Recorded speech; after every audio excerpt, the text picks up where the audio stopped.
So you clicked this video because you probably want to start making some money as a freelance artist posting their art online. Well, if you're new here, my name is Marky, and I've been a freelance artist posting and making money from my art for almost 10 years now. And in today's video, I'm going to be sharing a few tips I really wish I knew when I was just starting out. Stuff that could really make a difference in how much money you make and how well you can build an audience that enjoys your work. Along with a few mental tips that helped me to get by even when things were not at their best. So before this video starts, be sure to like and subscribe for the YouTube algorithm. I very much appreciate you, and let's get into the video.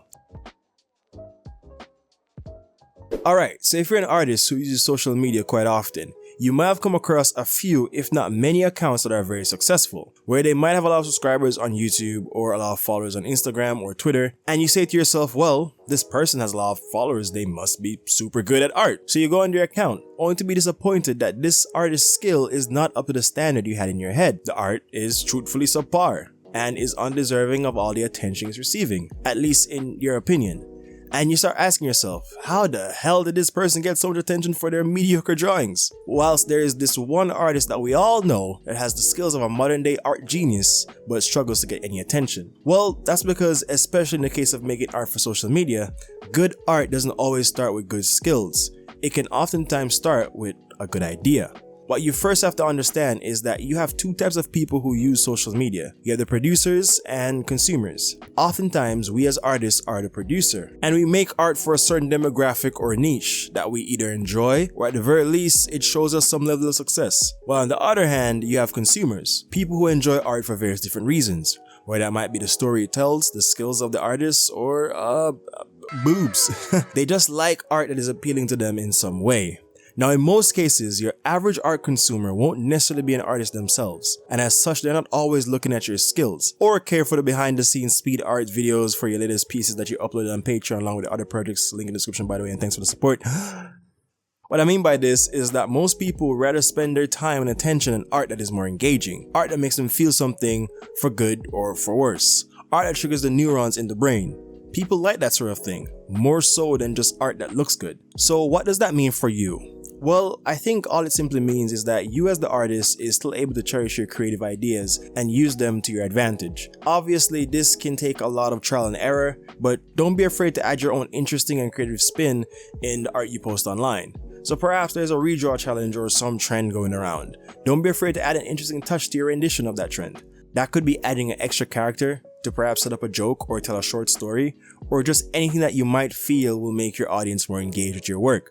Perhaps a nice caption, asking some sort of question paired with a nice drawing. So I'm not saying you can take all those years of hard work you put into mastering your craft and throw it out the window. What I'm saying is think of yourself as a producer who is not only making art for themselves but also for others. And then think of yourself as your ideal consumer, the person you want to appeal to with your art, the person you create for, and ask yourself effective questions that can make your work better for that consumer. What I like to ask myself in the case of when I'm making videos is, would I watch this video? And if yes, then why? And that would help me to know who I'm making this video for. So you can ask yourself the same question for the art you're making. Would I engage with this art that I'm drawing? If yes, then why? Is it because the character I'm drawing is popular or comes from a popular series or game? Is it because of the colors I'm using or the way I'm drawing the character? Does this art tell a story or carry a joke behind it? Does this art have some relatability for a specific demographic? If you're creating work in order to be hired by a studio, then does this art fit what the studio might be looking for? Ask yourself these questions and see what they can help you create. Or you can just not give a crap and just keep doing what you're doing because it's fun and you generally enjoy whatever you're making. There's no rule here that says you have to do any of this. You can still find success just by doing your own thing. These are the suggestions that could perhaps help you to create a better art business, which can then help you to have a better art career.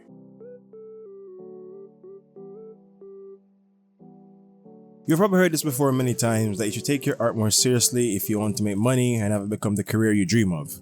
And by taking it more seriously, you'd oftentimes have to do things you don't necessarily want to do. But those said things work well from a business standpoint. And to many of us, this just sounds soul-sucking and deprived of passion, but this is the unfortunate truth, and this is just what I wish someone would have told me when I was just starting out on my journey as a freelance artist. I wish they would have told me that passion doesn't always fill stomachs or pay the bills, and it's because of said passion why many artists, myself included, still suffer from starving artist syndrome, where we just can't make enough to pay for our basic necessities. Because we are so caught up on the passion side of things more so than the actual realistic business side of things, we end up not wanting to create art that does well enough to get us paid. We don't want to accept client work because it's simply uninteresting to us.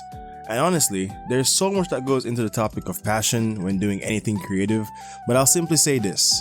You don't have to lose your passion to create a successful art business. As the words of one of Jamaica's most successful recording artists goes, make the music that puts the food on the table, and make the music that keeps you sane and passionate. The same can be said about art. Make the art that puts the food on the table, and make the art that keeps you sane and passionate. Even though many times we see artists switch genres and create art that is more appealing to a certain audience, which in turn helps them to get paid more, it's not something you have to do. You can still do what you enjoy and get paid from it. You just have to accept that certain niches might take a bit longer to grow your business than others. The point is, just like anything else in life, it's just a choice. You just have to make the right choice that is best for you and your situation. The unfortunate thing is, artists need money to survive just like anybody else. And if you want to do it full time, you simply find yourself doing things from time to time that you don't necessarily want to do. For example, I really enjoy writing and recording videos, but I don't really enjoy editing videos because it's just a lot of extra creative work that can be very exhausting. But I still do it anyway, so I can upload these videos in hopes of having them help somebody who might find value in them. And it's also important to point out, anything you rely on to make you money, you might not enjoy the same way as when you were just doing it for fun. So think very carefully if you really want to do this art thing as a career, before you start treating it like a business. And I know we got a bit sidetracked there talking about passion, but treating your art as a business should be self-explanatory. You will do things to appeal to potential clients, you do things that make the client's experience better, like having a portfolio website that shows all of your work in an organized manner, or having a commission sheet that highlights your prices and your do's and don'ts. You know, discounts and sales on products and services. It's all within the practice of business. So look up a couple art businesses on YouTube that you yourself want to have. Maybe you want to be a bit more of the entertainer type that creates comics and posters.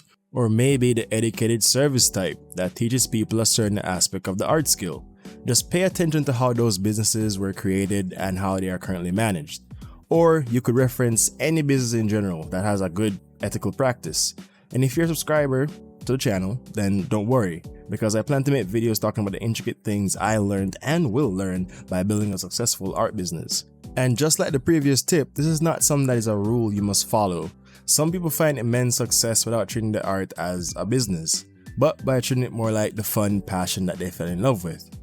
You just have to do what's best for you in your current situation, and what you know will continue to work for you. Truth be told, some of us want the art dream so badly that we don't mind the sacrifices that might come along the way.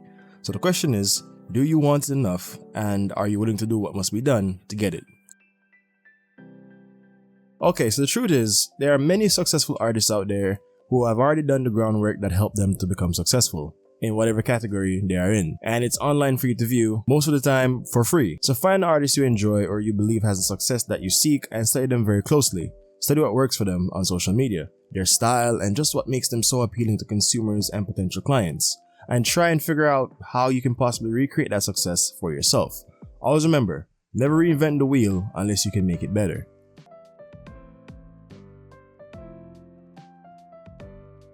Oftentimes, we as artists believe that financial success always comes from having a large audience on social media and also being a part of a large community. Well, I'm here to tell you not every artist you see that has a large follower count is doing abundantly well financially.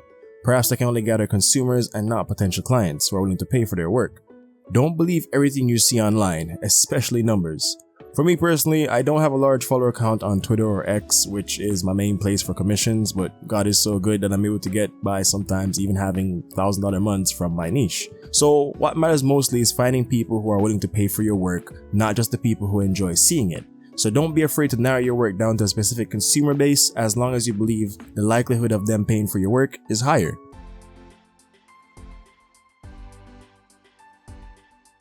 Okay, so the last honorable mention is the power of friendship. And I don't mean to sound like a My Little Pony character here, but my father once told me a good friend is better than money. And oftentimes that is true. You see, when you can find a group of people you can work closely with who are motivated as much as you are, if not more, it can do wonders for your career and your mental. Those friends can share useful insights on how to improve your art or how to improve your art business, as well as share audiences with each other. Look at the Dragon Ball community on Twitter, for example. I have seen a couple of dudes who are good friends with each other absolutely take the community by storm, creating events like Dragon Ball Redraw that gather a lot of attention online, which in turn helps to grow their audiences and help them find potential clients like big YouTubers who are willing to pay them full-time to create art for their YouTube channels.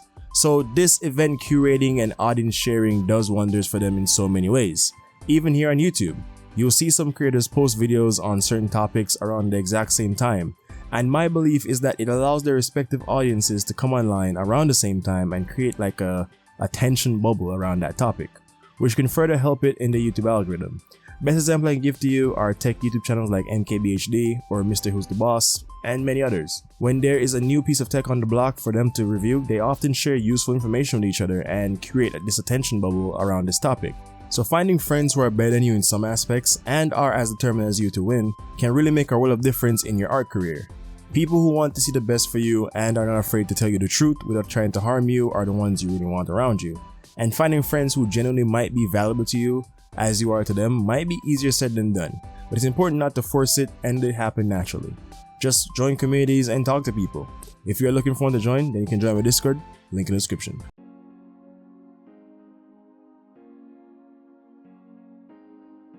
Okay, so last tip for this video, and that is slow money is better than no money, and slow motion is better than no motion. You see, when you're trying to grow an audience and make money solely from the work you create, you oftentimes might find instances where the work you are trying to sell might not meet your expectations sales-wise. Perhaps you believe your art should be priced a certain way because you deem it worthy of that larger price tag, while potential clients might not view it the same way. And I've seen this happen to many artists all the time, myself included, where we believe that we are the shit until we unfortunately have to be humbled by reality. So let me give you a piece of advice as it relates to pricing your work. Price your work according to your needs in real life, according to how much your bills cost, your food, your vices or whatever. Price according to how much hours you put into your work. If it costs you 2 hours to create the commission and you charge $100 for it, then that's effectively $50 an hour, which to many is great money. Just don't be greedy. Don't fall into this illusion that you must charge $1,000 for your work just because you saw the more sought after, more skilled and experienced artists charge that much. More often than you like, you will be humbled, where that might be not receiving any commissions at all, or having angry clients coming into your DMs trying to be mean to you for how much you charge for your work. Now listen, you would do all these things right and you will charge your work fairly and accordingly to the things going on in your life. And you might not see a single client reach out for your work, and that's just how it goes. And some of you are okay with that, and that's fine. But some of us would much rather get off our high horses and try to do what must be done to put food on the table. And oftentimes, than we might like, that involves charging less than what we would like for a piece of work. Why? Because slow money is better than no money. So there will be times you have to compromise and you simply have to be open to that. I had to do it many times. I still to this day severely undercharge for the art I create. But it's just what I have to do to get by. And I know a few of you might be a bit iffy about this topic because some of you might tie your art to your self-worth, which is your first mistake. Never treat the value of the art you sell as how you treat the value of yourself. I did this for many years and it caused severe mental issues, causing me to have low self-esteem. And this is why when you treat your art as a business, it also allows you to treat it as a separate entity away from yourself. So however that business performs is not directly tied to you as a person, but more so to you as a boss. So when your work doesn't sell, you don't go into the corner and cry and call yourself a terrible person. Instead, you approach it from a business and boss viewpoint. Why did this service or product not sell well? How can I do better? These are the questions you'll start to ask yourself. And the saying slow motion is better than no motion should also be self-explanatory. It simply means it's better to grow slow than grow none at all. So sometimes you might have to use coping mechanisms like these to get by on those rough patches when things might not be going the way you expect. When you might be gaining 1 follower instead of 1,000, where you might be getting $10 instead of 100. It's worth understanding that progress is progress, no matter how small, and eventually it will all add up and pay off in ways you might never imagine. So keep going. And yeah, that's gonna be all from me today. I appreciate you for making it this far into the video. Subscribe to the channel if you are new, turn on the post notification bell of course. Check out the Patreon as it really helps in supporting the channel. And yeah, with that said, happy drawing. I'm watching you from afar and I'm rooting for you. Peace.